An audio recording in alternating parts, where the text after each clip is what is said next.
ইসলাম আমার অহংকার। সাইয়েদনা ওমর ফারুক বলতেন, নাহনু কওমুন আ'আজ্জানাল্লাহু বিল ইসলাম, আমরা তো এমন জাতি যেই জাতিকে আল্লাহ তাআলা ইসলাম দিয়ে সম্মানিত করেছে। ফাইন ইবতাগাইনাল ইজ্জাতা বিগাইরিহি আযাল্লানাল্লাহ, ইসলাম রেখে দিয়ে কেউ যদি অন্য কোথাও সম্মান তালাশ করে তাকে অপদস্থ করে ছাড়বে কে? আল্লাহ। এজন্য আমাদের সম্মান কোথায়? আমরা মুসলমান, এটা বলতে কি আপনাদের লজ্জা লাগে? পৃথিবীর যেই কোনো দেশে যাই, হিন্দুদের রাজ্যে যাই, বৌদ্ধদের রাজ্যে যাই, যেই কোনো ইমিগ্রেশনে দাঁড়াই না কেন, চিৎকার করে বলবো আমি মুসলমান, জোরে কোন ঠিক কিনা? We are proud of Islam. ইসলাম আমার অহংকার, ইসলাম আমার গর্ব, ইসলাম আমার আল্লাহর দেয়া ধর্ম। এজন্য ইসলামের বিজয়কে কেউ ঠেকিয়ে রাখতে পারবে? আমি প্রায় উদাহরণ দিয়ে, উপমা দিয়ে বলি, ইসলাম হচ্ছে চারা বীজের মতো। চারা বীজ মাটিতে ঢুকিয়ে দিলে এটা উপরের দিকে ওঠে। তো ইসলামকে যারা মাটিতে গেড়ে ফেলতে চায় তারা জানে না ইসলামের উপমাটা অনেকটা চারা বীজের মতো। ইসলামকে মাটিতে গেড়ে দিলে এটা কি হবে? জোরে বলেন, আরো জোরে বলেন।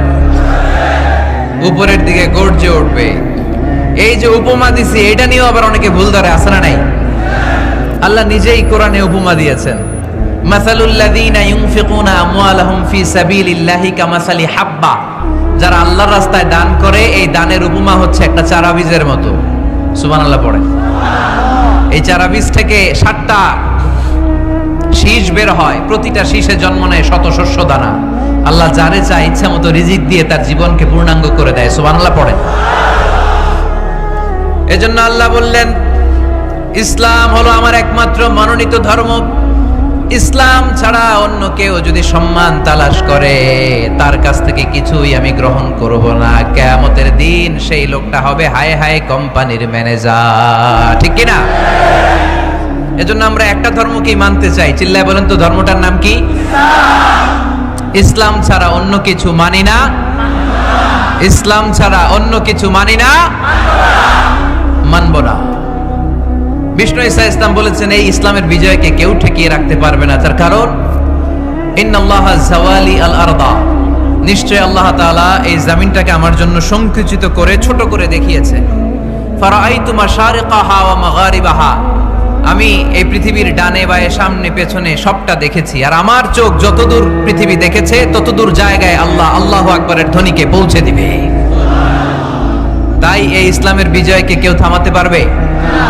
গোটা বিশ্বব্যাপী আজ ইসলামের জয় জয়কার। কালিমা পড়ে অন্যান্য ধর্মের লোকেরা আজ মুসলমান হয়ে যাচ্ছে, ঠিক কিনা? আমাদের তাফসির মাহফিলগুলোতেও অনেক হিন্দু ভাইরা কালিমা পড়ে মুসলমান হয়, আপনারা শুনছেন?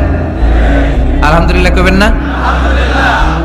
গোটা বিশ্বের সবচেয়ে নির্যাতিত ধর্মের নাম হচ্ছে ইসলাম। সবচেয়ে নিষ্পেষিত, খালি মাইর খায়। গোটা বিশ্বে মুসলমানেরা মার খায়, কিন্তু তারপরেও বিধর্মীরা তাদের ধর্ম বাদ দিয়ে এই ইসলামের ভেতরে ঢোকার জন্য প্রতিযোগিতা শুরু করে দিয়েছে। ইউরোপ আমেরিকাতে মসজিদের সংখ্যা বেড়ে যাচ্ছে।